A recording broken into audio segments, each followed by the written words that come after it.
All right, DW Gaming here with the 2v8 developer update. This is going to drop on the 12th. And they've made some significant changes to this mode since last time. Immediately I'm going to say I wish they hadn't come out with this mode again so soon. It needs more refinement, and they need to add more killers in order to make the queue times not insufferably long. Because as it is, you can't enter a match as the same killer. So if one person queues up as Trapper, any match where another person queues up as Trapper, they cannot be in the same match. So right off the bat, there is the major reason why queue times were so abysmal. It's because you couldn't have the same killer in one match. They've alleviated that a little bit by adding 3 new killers in this mode. It's still not enough. I think they should just add all the killers. Just let it play out the way.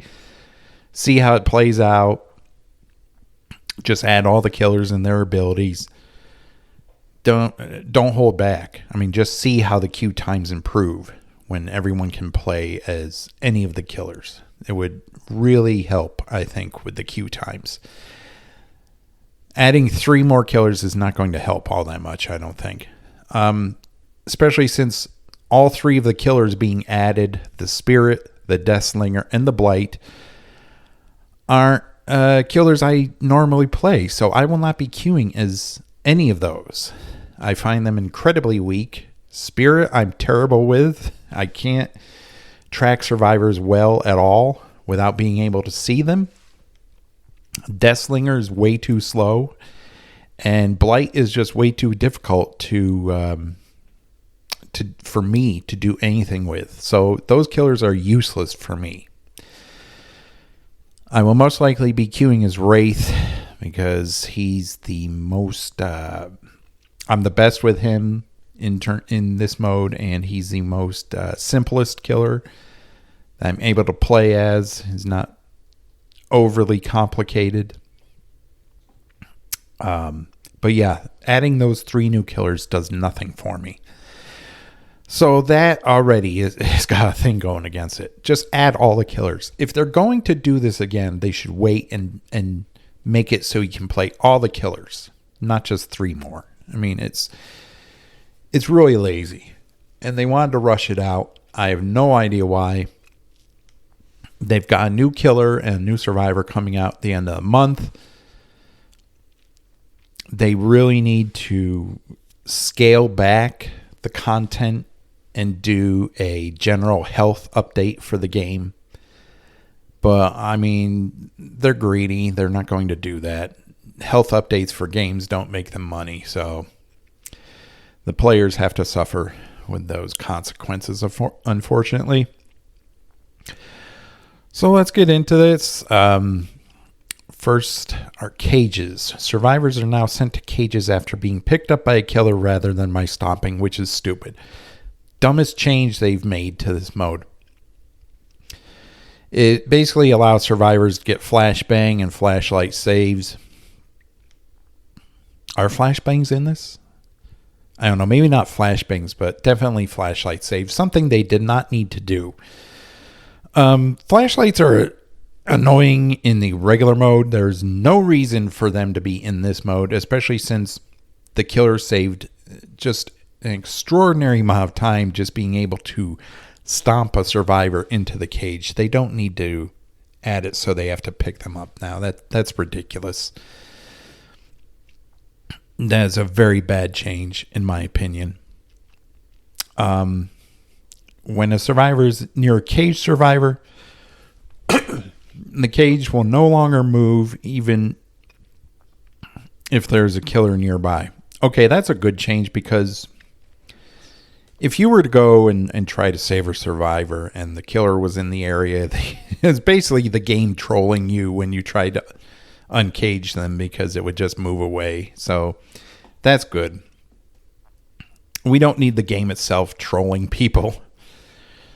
Survivors perform the unhook action 15% faster while killer's nearby. All right, that's fine.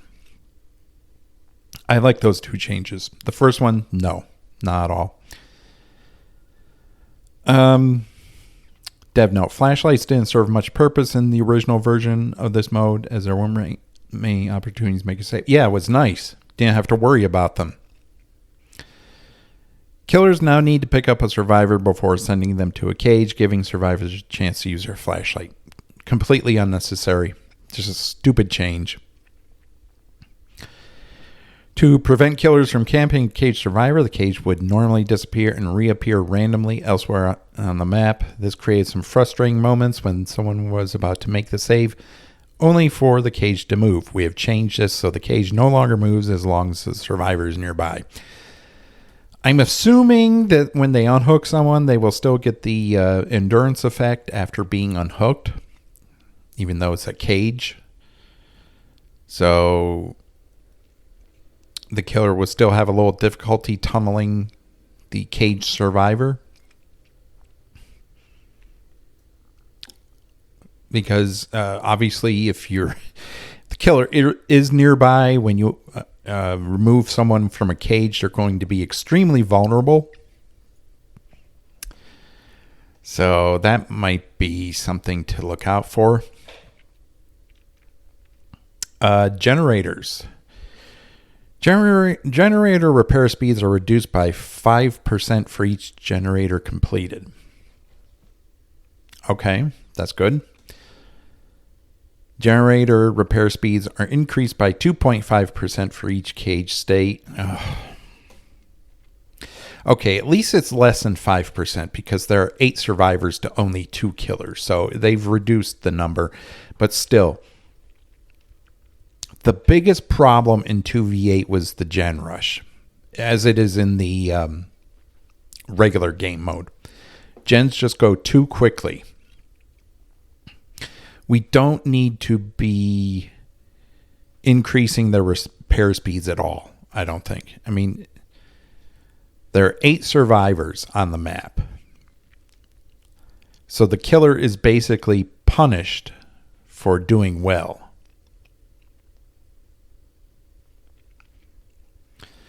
Yeah, now you could argue, well, the survivors are punished for doing well, doing their objective as well, but not really, because repairing a generator and chasing and downing a survivor are not the same thing. It's apples to oranges. You can't compare the two. All a survivor needs to do their objective is find one and sit on it and press a button a few times. It's very simple, very easy. Easiest game mode that exists in any game whatsoever. Whereas when you're killer, in order to actually cage or hook a survivor, you have to chase them. If they're at strong loops, it takes a longer time to actually get them down. You have to injure them first. It's much more difficult and much more time consuming to hook a survivor than it is for a survivor to finish a generator. Especially if the survivor that is being chased is good in chase. They can waste a lot of the killer's time. So I'm not a fan of them increasing repair speeds at all. Since there are 8 survivors and they only have to complete, I think, 7 generators, I think it was. Yeah. So that's not a good change. 2v8 matches tend to be chaotic and swing heavily in favor of one role or the other. Yeah, it's a flawed game mode. You guys need to refine it more. Maybe make it so the objectives are completely different for killer and survivor. To help keep things from spiraling out of control early in a match, we've introduced a catch-up mechanic. The better the survivors are doing, the slower repairs will be, and vice versa. In a close match, these effects will cancel each other out. Yeah, right. So you say. Change. Generator auras are only visible to killers within 64 meters. Why?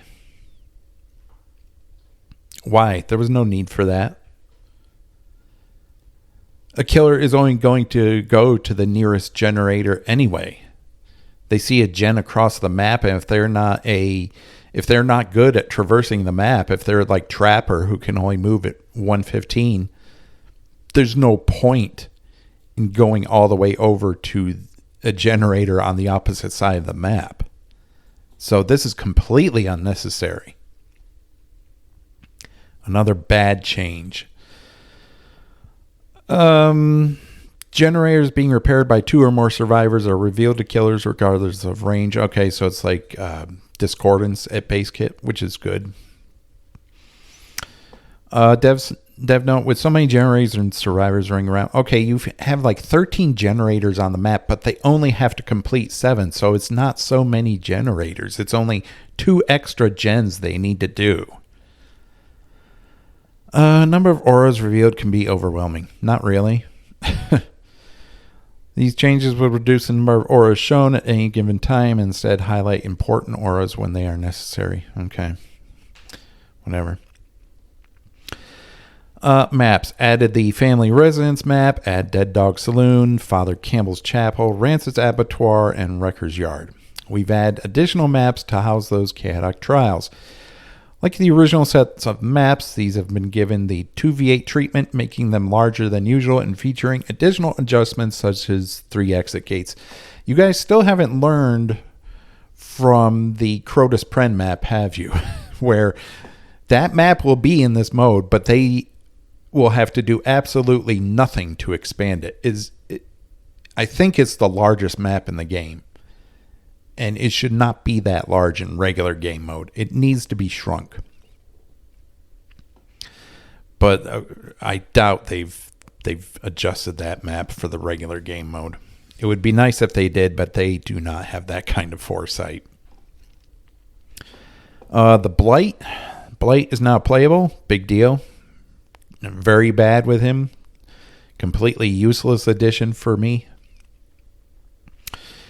Increased rush speed to 10.5 meters per second was 9.2. Increased slam duration 2 seconds was 1.25 seconds. Increased turn rate to 1.1 was 0.9. Dev note, the other killer can be bounced against. Okay, that sounds hilarious. I still won't be using him because I'm terrible with Blight. Spirit. Spirit is now available. Whoop-de-doo. Once again, not be using her. I'm very bad with Spirit. Increased phase duration to 8 seconds was 5 seconds. Increased phase recharge rate to 0.66 per second was 0.33 per second. Increased phase movement speed to 1.8 was 1.6. Dev note, the other killer is visible while phasing and cannot collide with the spirit while phasing. Okay. Deathslinger. We've added the Deathslinger. Means nothing to me. Decreased reload time to 2 seconds was 2.6. Increased real speed to 3 meters per second was 2.76 meters per second. Dev note, the other killer hits a chained survivor. The chain will break. Okay.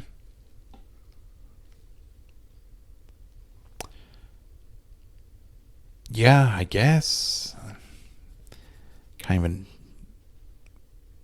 unusual change. No, whatever. Yeah, these 3 killers are useless to me. 3 of the worst killers they could have added to this game mode. I would prefer they add Wesker, Sadako, and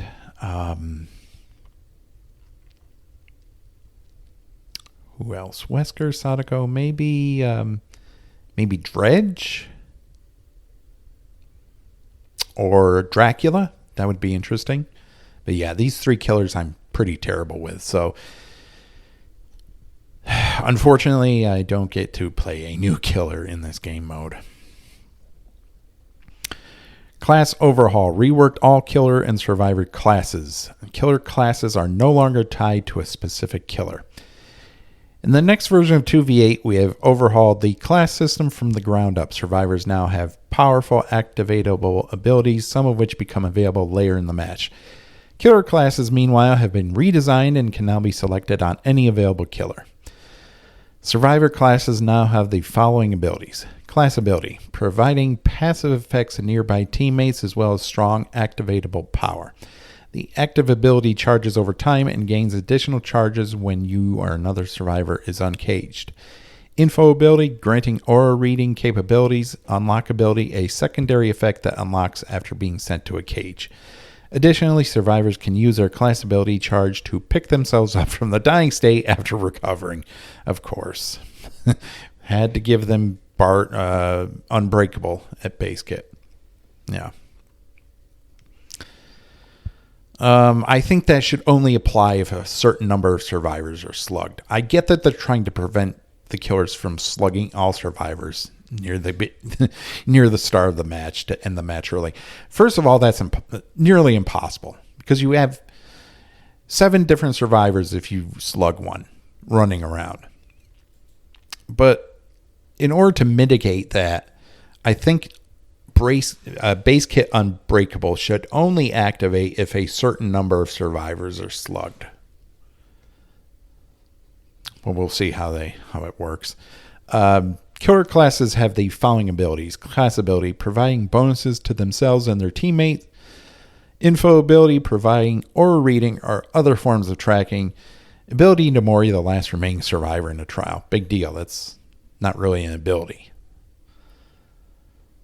We'll delve into each of the available classes further in this post, okay?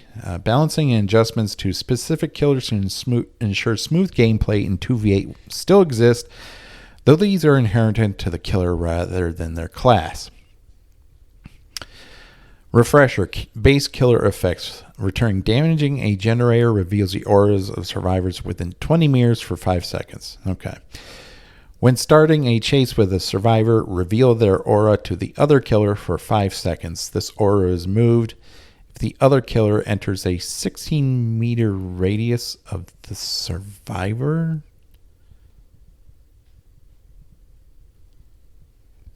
But you want to be able to see them that closely. I mean, I guess it's the same as before. It should linger a little bit, but whatever. When a generator is completed, survivors with no cage states are revealed to both killers for 10 seconds. Okay. Though classes are changing, we wanted to preserve the integral aura reveal when chasing a survivor from the first version of 2v8. We have also added an aura reveal effect to damaging generators to ensure the mode stays fast-paced. These abilities are available to all killers regardless of their class. Okay, good. Killer classes, Shadow. New killer class, Shadow. Class ability. When within 32 meters of a teammate, you gain Undetectable. Injuring survivors transfers the Undetectable effect to your teammate instead. This ability has a cooldown of 30 seconds. You don't want to be in this close proximity of a teammate because in order to stem the gen rush tide, killers ideally want to be spread out far across different areas of the map so they can pressure multiple generators at once. I feel like this is kind of useless because you don't want to be bunched up with your teammate. It's going to allow survivors to pressure generators on the other side of the map way too easily. So this is kind of a negative, I think. When your teammate initiates chase with a survivor, reveal the survivor for an additional 4 seconds. Okay, whatever. Brute, perform the break action 25% faster. Doing so grants a teammate within 32 meters. Once again, you don't want to be within 32 meters of a teammate. So right off the bat, these two are kind of useless. Since you want to pressure multiple generators on different areas of the map, you're not going to do that effectively being that close to your teammate. Breaking a wall pallet generator is 25% faster. Doing so grants a teammate within 32 meters 10% haste for 8 seconds. This ability has a cooldown of 30 seconds. Once again, it's kind of a negative. When damaging a generator, reveal survivors within an additional 8 meters. Okay. Yeah, these two right here are they're kind of negative because, as I said, you don't want to be within close proximity to your teammate. Otherwise, they're like six. You're chasing one or two survivors. There are like six more survivors on the opposite side of the map who are just slamming those gens, and they're feeling no pressure at all because both killers are in the same area. It's very bad strategy. Enforcer, move 3% faster when chasing an injured survivor. When a teammate within 32 meters, here we go again, hits a survivor, they are marked and have their aura revealed to you for 12 seconds. Putting that survivor into the dying state grants your teammate a 60% lunge increase for 15 seconds. This ability has a cooldown of 30 seconds. When damaging a generator, reveal nearby survivors for an additional 4 seconds. Once again, they're buffing the wrong way that killers are supposed to play this mode. They're making it so when you're within close proximity to your teammate, you get all these buffs, but you don't want to be in close proximity to your teammate, at least not at the beginning. Fearmonger, while unseen, gain 5% while unseen. So is this like with Ghostface? If where the survivor can't see you, you move faster? I mean, Ghostface doesn't have that ability, but it's like, it sounds like the same mechanic where if he's unseen, he can stalk you. But how is that going to be possible? I feel like this is useless. You're always, you may be able to hide behind something, but overall, generally, the killers are larger than the survivors. And there's always going to be a way they can see you for the most part. So this seems really just trivial. 5% haste while unseen. When injuring a survivor more than 16 meters from your teammate, they gain. Okay, now they're going in the right direction. When injuring a survivor more than 16 meters from your teammate, they gain 10% haste for 10 seconds. Okay. See, that's the right direction. You want to injure survivors who are far away from your teammate in order to effectively spread pressure. So that's good. They seem to have gotten it with this class. This ability has a cooldown of 30 seconds. When a generator is completed, reveal the aura of survivors with no cage states for an additional 4 seconds. Okay. So yeah, the only one that they've actually seemed to have gotten a clue with is Fearmonger, where if you injure a survivor more than 16 meters away from your teammate will gain 10% haste. So it actually benefits you to spread out. Unfortunately, these other classes provide effects that where you actually don't want to. You don't want them. You don't want to meet the conditions where it actually activates those effects. Because if you're 32 meters or closer to your teammate, you're missing out on a whole lot of extra pressure you could apply to the survivors. Survivor classes, medic. Class ability, you and survivors within 8 meters gain a 50% heal bonus and grunts of pain are reduced by 50%. When your ability is fully charged, press the ability button to instantly heal all survivors within 8 meters by 50%. Yeah, that doesn't sound broken at all. Oh, no. Yeah. Reveal the aura of injured survivors within 128 meters. So it's basically like empathy. While injured, your scratch marks are suppressed and your aura is revealed to all other survivors. Why? Why are your scratch marks suppressed? It's difficult enough for people like myself to track survivors in this game. Now they're making it even more difficult. I don't like this at all. It is very anti-accessibility, let's say. I mean, true, you can still see their pools of blood, but that's not as consistent as scratch marks. Yeah, we should not be punishing players with disabilities that put them in a disadvantage when playing killer in this game. That's just not a good idea. It's the same thing with bat form in Dracula, where you can't see survivors, and spirit, where you can't see survivors. That's why I don't use bat form on Dracula all that much, and I don't play spirit as well, because it puts me at a severe disadvantage. This class, once again, will put me at a severe disadvantage. It is limiting accessibility for players with certain conditions that prevent them from being able to track survivors effectively. I don't like this at all. We should be making the game more accessible for people, not less.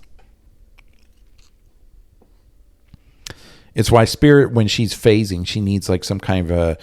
You need to have like some kind of a directional arrow or something to give hard of hearing survivors a chance to get away from her. There are so many times when I've been in chase with a Spirit, and it's so difficult to tell where she is actually going, even though they say that the phasing sound is directional. It really isn't. They need more. You need more of a clue where she's coming from in order to have a chance of actually getting away from her. It's very bad design. This has nothing to do with killer or survivor, being killer or survivor sided. It's an accessibility issue. It should be fair for both sides. And I get very upset when they do things like this, where they suppress any kind of tracking ability for survivors and for killers. It really irritates me. Scout. You and survivors within 8 meters move 100% faster while crouching. When you see a killer within 64 meters, reveal their aura to all survivors.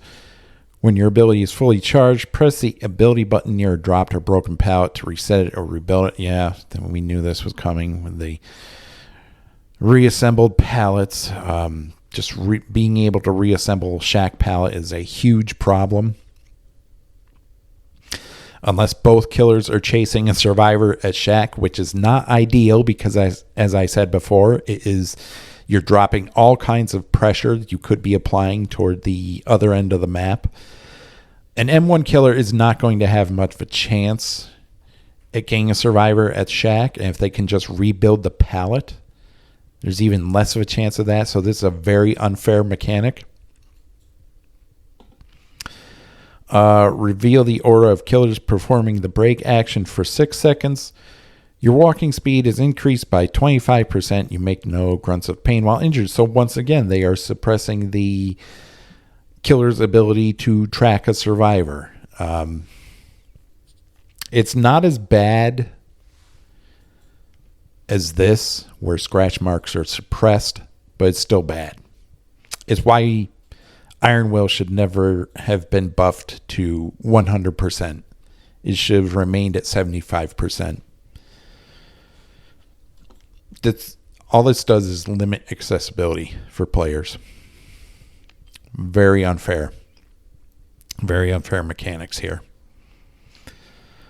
Guide. You and survivors within 8 meters gain an additional 3% bonus from great skill checks, and repair sounds are 50% quieter.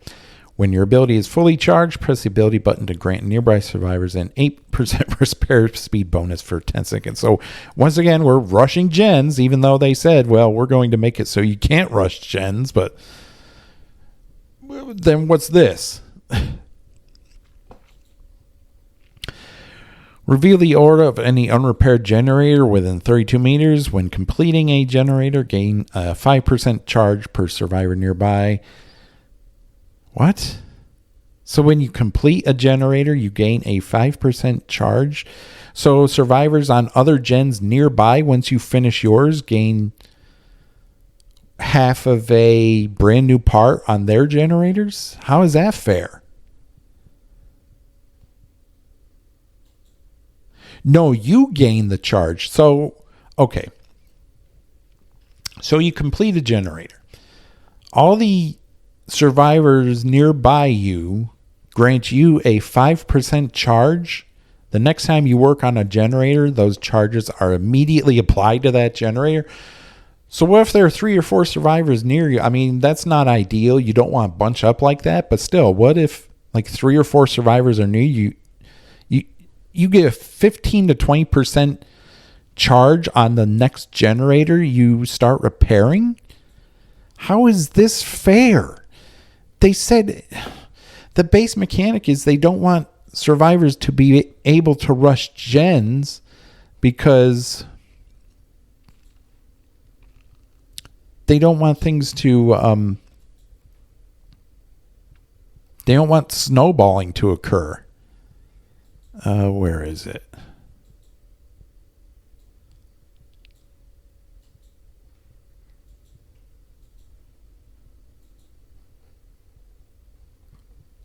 It's up here.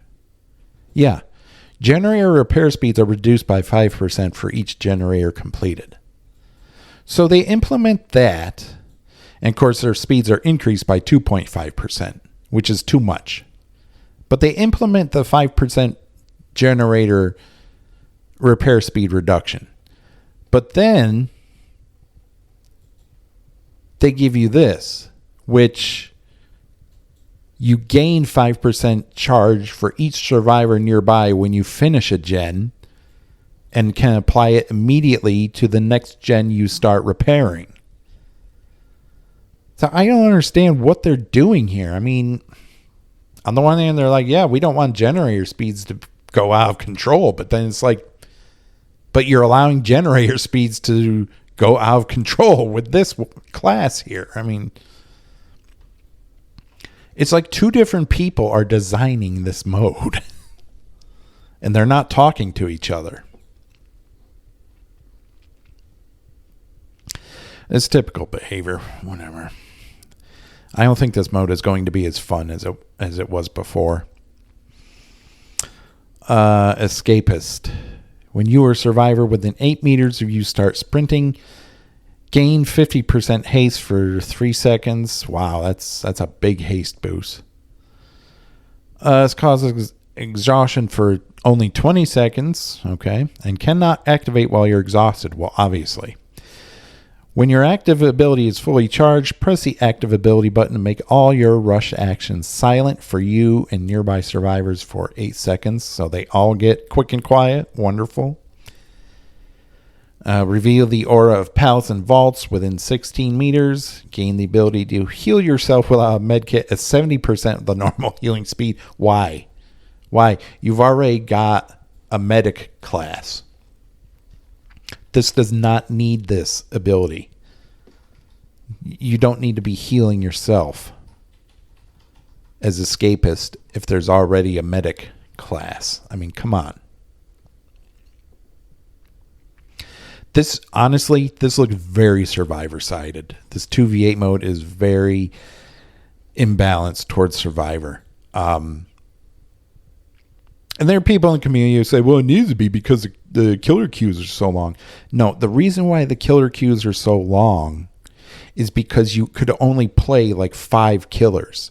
Now they've added 3 more, so you can play 8. It's still not enough. The 3 they've added mean nothing to me, so I will not be playing them. The only other killer I found to be remotely viable in this mode is Wraith. The others I cannot play to an effective degree. Trapper is too damn slow. His setup is too damn long. Huntress, I am not good with the hatchets. My aim is pretty rotten, so I can't play her. Nurse is obviously Nurse. She's very difficult. I think she's weaker in this mode than she is in the base game. Hillbilly had no insta-down, and he was also difficult to use. So, I mean, I don't know. I don't know why they're making it so Survivor favored. The major reason why queue times were so bad is because you could only play 5 killers, and killers could not queue into a match where the person was using the same killer. So you can't have 2 of the same killer in the same match. That's why queue times were so bad. I mean, you got plenty of people who are playing Survivor. Yeah, this doesn't look fun at all. I'll try it, but if it's too frustrating, I would just say forget it. I'll either go Survivor or play Survivor in the regular game mode. Yeah, because they've really seemed to have screwed Killer over in this new iteration. With classes being overhauled, we took this opportunity to touch on some of the available killers, integrate some of their previous class effects into their base kit. As with everything else in the post, these changes will only apply to 2v8. The Trapper. Trap auras are now visible to your teammate. Yeah, big deal. So what? Increase haste after setting a bear trap to 15% was 8. Your teammate cannot trigger bear traps, obviously.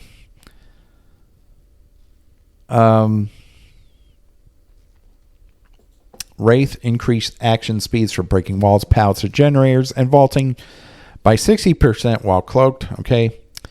Hillbilly, the chainsaw will now instantly down healthy survivors. Okay, that's good. He was pretty much neutered in the first version of this because he couldn't insta-down survivors. He's still a difficult character to use, though. Decreased chainsaw turn rate bonus to 30% was 44. No idea why they've changed that. It's difficult enough to turn when he's using the chainsaw. They don't need to be nerfing that. It's stupid. Huntress, remove the previous 20% hatchet throw cooldown reduction, whatever. I didn't play her. She's probably one of the weakest killers in this mode because she's only 4.4. And there are many objects on bigger maps that she can't throw over. Nurse, survivors within 1 meter of the nurse's blink will no longer scream. Whatever. That was kind of unnecessary anyway. I don't know why that occurred. Yeah. People are saying, oh, Hunter is so strong in this mode. No, she's not strong. The only thing she has going for her is the fact that the hitboxes on the hatchets are so broken. You could be behind a wall and it would still hit you. And it shouldn't, but it would still hit you. Other than that, she's 4.4. On a huge map like the ones in 2v8, that is extremely punishing. She has nothing to make up for that either. And there's so much clutter they've added to the bigger maps. A lot of objects she just can't throw over. So I don't understand where this is coming from. Like, where people think she's strong in any mode. I mean, as I said, the only thing she has going for her that makes her broken, in my opinion, is the hitbox on the hatchets. The hatchet hitboxes are completely broken. They need to be shrunk, obviously. Other than that, she's not strong. Yeah, so that's it. The 2v8 mode coming out tomorrow. Obviously, it's it just doesn't look as fun as it was. It looks to be a lot more survivor-sided. So I don't know if I'll be playing much of it. And as I said, the only killer I was able to actually get consistent downs with was Wraith. My abilities with the other killers are just not strong enough for me to justify using them, especially if I'm playing with someone else. So that'll be kind of boring, being able to only use one killer once again in this mode. Just add all the killers. How hard can it be? I guarantee the queue times will dramatically decrease if they added all the killers. But that's it. I may bring a few videos of this mode depending on how well it goes. It's just if it's a total gen rush and a total survivor favored experience, then forget it. I won't be playing much of it. But that's it. If you enjoyed the video, like, subscribe, and I will see everyone in the next.